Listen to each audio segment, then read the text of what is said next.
অনেকে আমাকে প্রশ্ন করেন, ভাই আমি সব কিছু ঠিকঠাক মতো করার পরও আমার টেস্টোস্টেরন লেভেল লো, কারণ তো সেই উত্তরই দিব আজকের এই ভিডিওটি সম্পূর্ণ দেখার অনুরোধ রইল সবাই।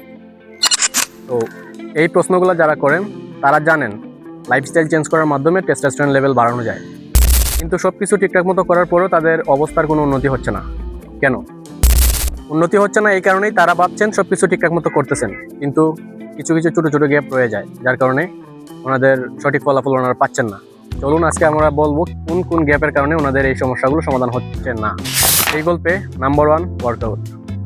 অনেকে জগিং, সাইক্লিং, ট্রেডমিলিং এবং কার্ডিও টাইপ ব্যায়াম করে মনে করেন এই সমস্ত জিনিস করলে ওনাদের টেস্টোস্টেরন লেভেল বেড়ে যাবে। বাস্তবে এটা একদমই ভুল। এর জন্য দরকার স্ট্রেংথ ট্রেনিং, অর্থাৎ বডি ওয়ার্কআউট। হতে পারে সেটা ডাম্বেল কিংবা বারবেল দিয়ে। মোট কথা বলতে গেলে এমন কিছু দিয়ে ওয়ার্কআউট করুন যেটার মাধ্যমে আপনি 15 থেকে 20টার বেশি রেপিটেশন করতে পারেন না, এত বেশি ওয়েট নেন। সব থেকে বেশি ভালো হয় যদি আপনি 10 থেকে 15 রেপিটেশনের মধ্যে থাকতে পারেন আপনার সর্বোচ্চ এনার্জি দিয়ে। Point number 2, diet.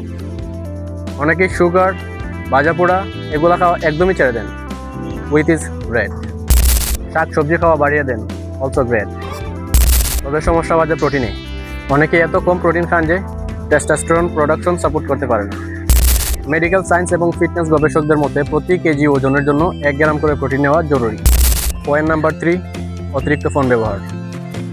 অনেকেই আছেন কাজের মাঝখানে একটু সময় পেলেই ফোন হাতে নিয়ে নেন। এই কারণেই মূলত লো লেভেল অফ টেস্টোস্টেরন সারাদিন বিরাজ করে, এবং এই কারণে আমাদের শরীরের টেস্টোস্টেরন প্রোডাকশন লেভেল উইক হয়ে যায়। যাদের সব কিছু ঠিকঠাক করার পরও ফলাফল পাচ্ছেন না, তারা দেখেন এই 3টা জিনিস ঠিকমতো করতে পারতেছেন কিনা। এই 3টা জিনিস ঠিকঠাক মতো করার পরেও যদি আপনি ফলাফল না পান, তাইলে উই নিড প্রফেশনাল হেল্প। আমি এই বিষয়ে অনেকেরই হেল্প করেছি with customize lifestyle and workout plan and diet plan. So আপনি যদি চান এই বিষয় নিয়ে আমার সাথে কাজ করবেন, তাহলে পেজে মেসেজ দিতে পারেন, অনলাইনে কাজ করার সুযোগ আছে। Thanks for watching this video, and সবাই ভালো থাকবেন, সুস্থ থাকবেন, নিজের ফিটনেসের দিকে মনোযোগী হবেন। ধন্যবাদ।